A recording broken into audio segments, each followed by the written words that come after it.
Buterevu tukyali ku nsonga z'omwami omugenzi Jakana Nadduli era nga ono yabadde mutabani wa Alhaji Abdul Nadduli. Olunaku lwaliro yatufuddeko era nga maziga merere side eri mulumbe taata kata azirike alina ebigambo nno byayogedde awo ogenda kubeera nga ate obyewulirako ogenda kubituteerawo awo mu maaso ogenda kubeera nga obyewulirirako ate ye junior oba tamale milundi junior naye amaziga gamukulu kusenga takikiriza kubanga Jakana Nadduli abadde mukwano gwe nnyo era nga naye akatambi kengenda kakuteerawo n'ebirala bingi nnyo nga ebigenda maaso saidi eyo mulumbe n'ebirala byonna nga we bijja okubeera mpaka nga omugenzi aziikiddwa. Just tula butuuzi awo mbere nga mbikutuusaako mu ddakiika ntini nnyo. Kituufu nawaliwo njogera mu ddiiro lyange maiti weegalamidde n'ebibi mbisiimanga kubanga bibaako ekigendererwa. Kale Jakana yaligendeddeko abantu bangi ku ndabika abantu nimbadde gye mbalabamu abo bavandimwe bajja kussa ekikowe naye nga kyonyuma nabo bakugenda. Kituufu nawaliwo njogera mu ddiiro lyange maiti weegalamidde. Abawuliriza tuli mu kuwunyulwa kw'amaanyi nnyo olw'okuviibwako mukulu waffe Honorable Sulaiman Jakana Nadduli era nga muwunyulwe mwagawulidde amawulire matuufu. Mukulu waffe yatufuddeko ku ssaawa 7 nga buza era wakuzika olunaku olwaleero ku ssaawa 10 kapeeka kaddunda era nze nasimbyeyo okubeerako naye zaabadde ssaawa 4 ez'okumakya nga tuli mu kunyumyamu ng'era tweteekateeka embeera y'akalulu nga tetugenda kudda mu nakaseke nga kudda kwesimbawo obulenzi awangalidde nga wakubadde ng'ebijja mu zaata era ntumaliriza nga ne t-shirt zabadde zakolebbwako nga twagala okutuula ku ssaawa 2 ez'ekiro tubeeko betwogera ne mukama wange kuba nabadde nange ndi ku mirimu. Twayawukanye naye ng'agenda kufuna akayiso engeri yomukuba akayiso ako kagonzaamu netusigala nga twogerezaganyiza okuddamu okubeerako naye ku ssaawa 3 ez'ekiro. Naye nga bwendi omupakasi bakama bange bantumye nembaako gye ndaga nakomyewo ssaawa 5 ez'ekiro. Owa mukama wange nayiseewo nga waliwo abantu naye ngeri gye naliseewo motoka gyadde bakatika nakikutenga ekikuunadde mmanyi nti bali mukanikati motoka ate ng'obudde obwo sigenda kukatagata mukama wange kusa zaddana zadde zayiseeko nengenda nebakemukko kuba nkeera ku ssaawa 10 okubaako emirimu gye nkola. Zaabadde ssaawa 6 ne bankubira nti Jakana embeera mbi okweya ssaawa 7 Jakana aba ng'avudde mu bulamu bw'ensi kitalo muganda wange era enteekateeka tuli wano tugenda kusimbula ew'obulenzi mu busenke ku ssaawa 5 okumutwalira agenda okugalinizibwa. Nakoma okwogerako ne Jakana Nadduli ye society ewedde kubanga nali nina okubeera naye ku radio ku Monday ya wiiki ewedde ali 17 omwezi guno.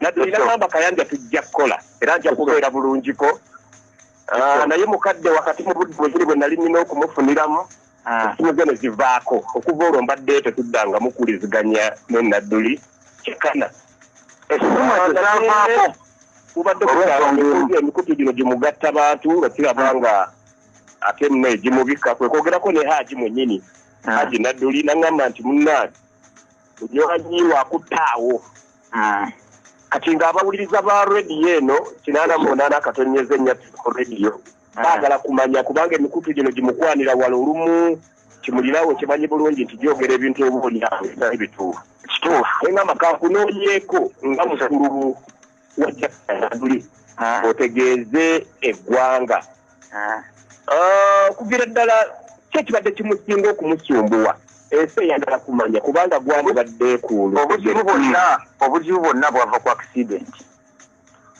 Okuva we yafuna accident teyaddamu kuba na mirembe.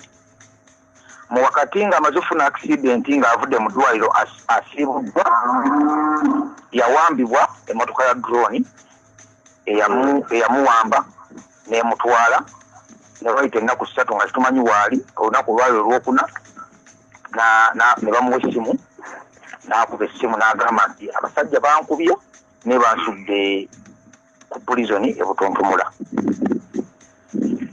Twagendayo tumulaba era ne kooti yennyini ne bamuleta mu kooti n'egaana okumuta olw'embeera emu oba endala ne batuwa ennaku z'omwezi tulina okuddayo era ne tuddayo ne bamutuwa naye bwe yakomawo abadde alina okuba nga afuna treatment kuba mu engeri gyeri mu kkomera yamisinga nnyo eddagala tebamukkiriza kumujjanjaba ndaba ng'afuna obujjanjabi mu biseera bino naye nga yalumizibwa kuba yamisinga eddagala eryo mpaka okutuuka wafudde olwaleero ng'ali ku ddagala naye ng'obuzibu bwonna bwava ku accident yafuna yesebo nga famire okuviibwako Jakana Nadduli w'ekifaananyi tuli mu kunyolwa nnyo kubanga bwe gubadde omuti mu famire ekituufu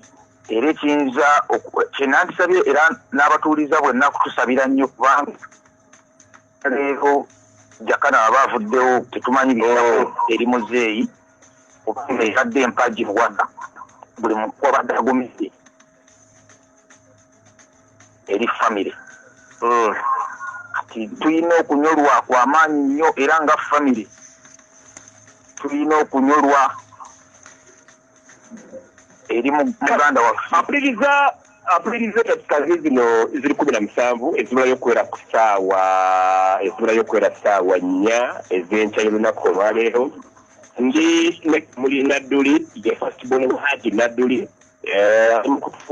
ali mu kuliko byatubuulira ku munywanyi waffe Jakana Nadduli atuvudde ku maaso kitalo nnyo nyongera okugunya Haji Nadduli njogeddeko naye meere emirundi egiwerako naye ng'olaba kitalo sirina kwogera nti kitalo kibi nnyo ddala olw'okuviibwako Jakana Nadduli mu bufunze enteekateeka eri etya finally enteekateeka eri tugenda kuva wano ng'ebintu biwedde ew'obulenzi mu lusenke essaawa zino guli luddawa guliwo obulenzi mu lusenke essaawa eno ewa muzeeyi we tugenda kukola enteeka tuvaawo ssaawa 5 okumutwala ekape Kakadunda agenda kuziikibwa ku ssaawa 10.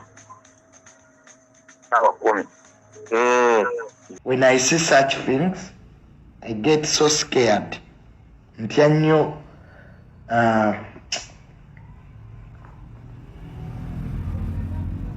I'm so sorry about that.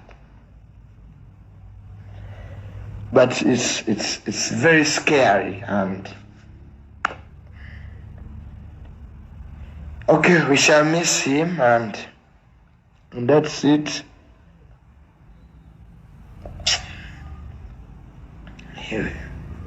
And of course I can't continue. Sora kweyongerayo.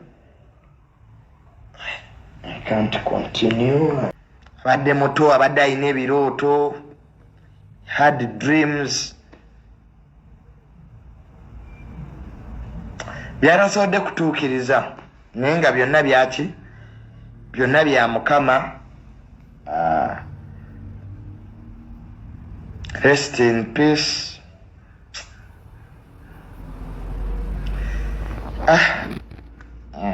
Aliwo ebintu ebibeerawo nga byetaaga okulowoozaako ennyo, nga byetaaga kulowoozaako ng'abantu, nga byobufuzi bino bye mubeeramu ebyo ebyekisiru simanya Nuupu NRM tebibayamba,